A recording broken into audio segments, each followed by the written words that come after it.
Shalom di acara Cerven, saya mau nanya, saya wartawan salah satu media saya ingin tahu ulasannya menyangkut kasus pembunuhan Vina dan Eke.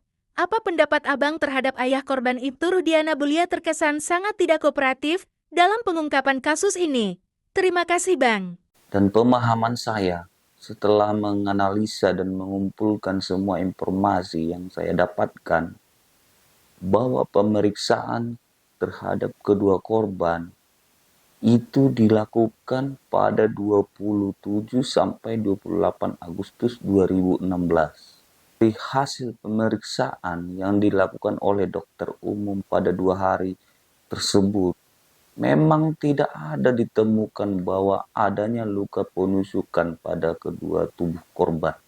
Namun anehnya bin ajaib, pada tanggal 31 Agustus 2016, seorang Ibtu Rudiana yang nyatanya adalah orang tua korban membuat laporan bahwa kedua korban itu meninggal akibat karena penusukan.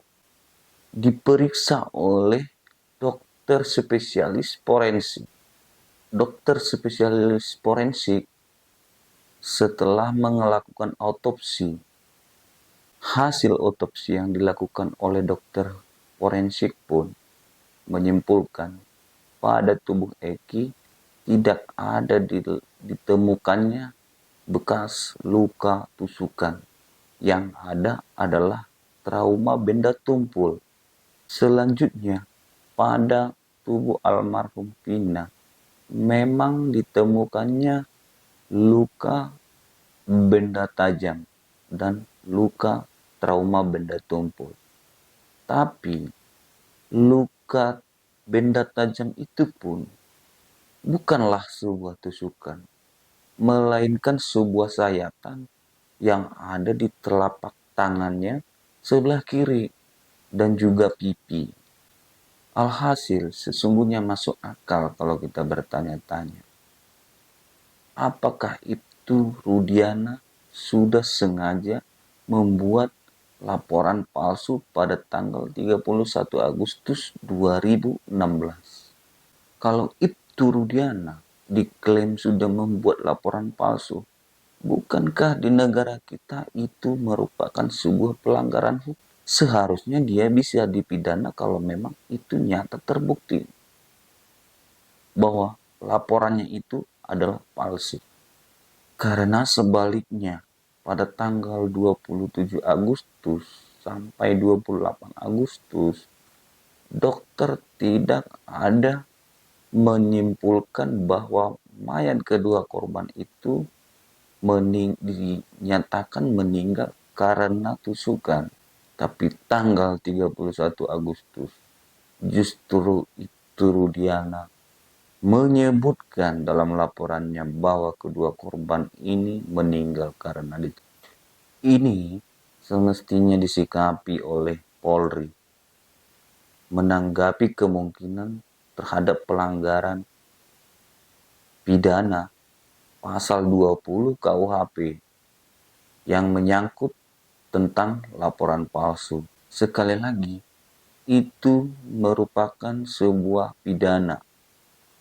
Dan seharusnya laporan palsu ini bila ditelisik lagi, harusnya ini juga menjadi sebuah materi untuk menyikapi kasus ini dan pihak Propam dan juga Polri termasuk Irwasum harusnya dari laporan palsu ini mereka mempelajari apa motif yang sebenarnya di balik pembunuhan ini. Nah, hal semacam ini harusnya menjadi sebuah materi pemeriksaan. Pada aspek inilah tadi saya bilang, saya menduga tentu bisa diuji apakah sesungguhnya Ibtu Rudiana sudah melakukan perbuatan pidana terkait laporan palsu. Tapi kalau ternyata Polri tidak mengambil langkah proaktif terkait pemeriksaan Ibtu Rudiana mengenai kasus laporan palsu ini, maka masyarakat siapapun sebenarnya berhak membuat laporan. yaitu membuat laporan untuk menyelidiki terkait laporan yang sudah dibuat Ibtu Rudiana.